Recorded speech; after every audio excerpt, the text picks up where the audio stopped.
Hello，各位爸爸媽媽，你哋好啊！我係點讀教材顧問嘉嘉姨姨，今日咧就同大家去分享一套由英國出版社所出版嘅 I Can See 系列。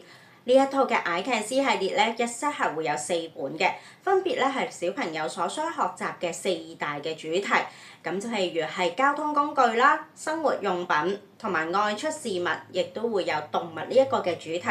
喺呢4本嘅學習主題書上邊，係可以教識小朋友咧超過有200個嘅生活詞彙。咁而 I Can See 呢一個嘅書籍咧，係有別於一般嘅點讀圖鑑書，淨係點字讀字咁簡單。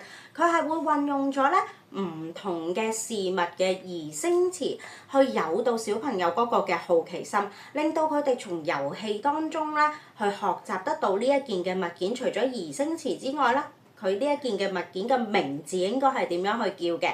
就好似我手上邊呢一本嘅交通主題書，咁我哋會見到好多交通工具，譬如好似係唔同嘅陸上嘅交通工具，佢哋所發出嘅唔係淨係啵啵嘅聲音嘅咩？原來唔係嘅，我哋亦都可以咧俾小朋友咧運用點讀筆去點讀呢一個唔同嗰個嘅效果，譬如好似我哋手上邊呢一個咁樣。Nina 呢一個嘅聲音究竟係乜嘢交通工具去發出嚟嘅咧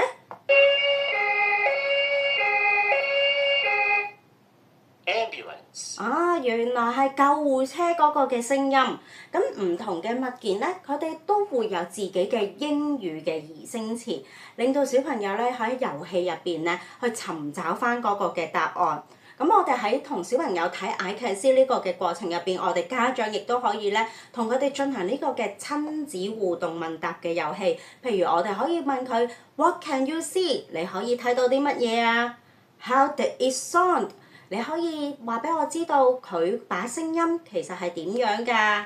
亦都可以同小朋友講 Can you find it？你可唔可以揾佢出嚟啊？咁從呢3個嘅英語嘅問答嘅遊戲咧，小朋友會除咗感受到爸爸媽媽嗰種嘅愛之餘，亦都好投入去呢一個嘅書籍入邊。呢一個就係 I Can See 佢哋咧所做到出嚟嗰個嘅功效。咁同埋咧 I Can See 呢一個嘅學習書咧，亦都會係由廣東話啦、普通話同埋英語嘅3種嘅語言點讀。咁我哋可以聽下普通話。中文。賽車、火車。廣東話。粵語。English。中文。粵語。傾卸車、牽引機、油罐車、火車。